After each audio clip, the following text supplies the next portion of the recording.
us a little bit more about who Boko Haram are and what they do. Well, Boko Haram is a terrorist group that started around 2002, 2004.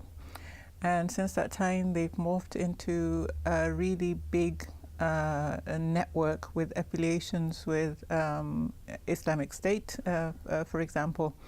They operate mostly within the northeast of Nigeria, but also have spread into Cameroon, Benin, Niger, and Chad. And how do you help former captives of this organisation? It's quite complicated because they have a whole range of captives. Some of them are children, some of them are young adults, and there's a lot of women, so the needs are very different. For example, with women, you have a lot of gender-based violence issues that you have to contend with.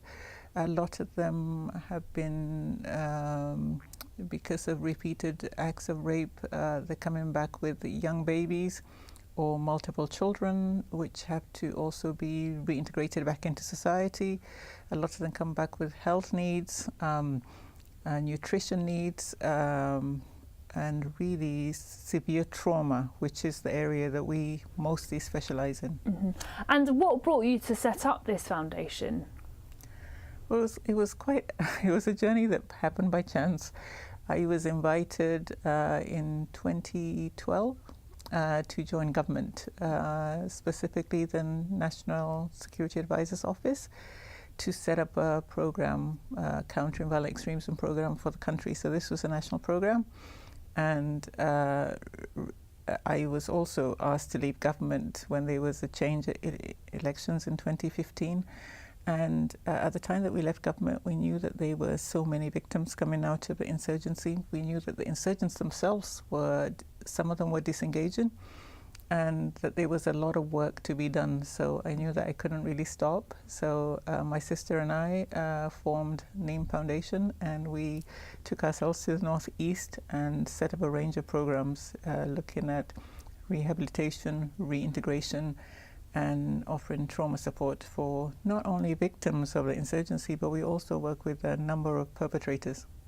And Boko Haram's been in Nigeria for about a decade now, as you said. How has their situation evolved? What's the situation like at the moment? Has it got worse? Is it looking like it might be getting better? In many ways it's getting better. Mm-hmm. They're no longer able to operate in large towns and villages, but they have been worryingly still conducting opportunistic attacks, and they are still kidnapping young, both boys and girls. And in some cases they're still able to recruit, and unfortunately they have killed a whole load of military personnel. So it's better in many ways because people are now able to go back to towns and villages that they haven't been able to occupy for 4 or 5 years. Well, it sounds like fantastic work you're doing. Thanks ever so much for joining us. Well, thank you for having me.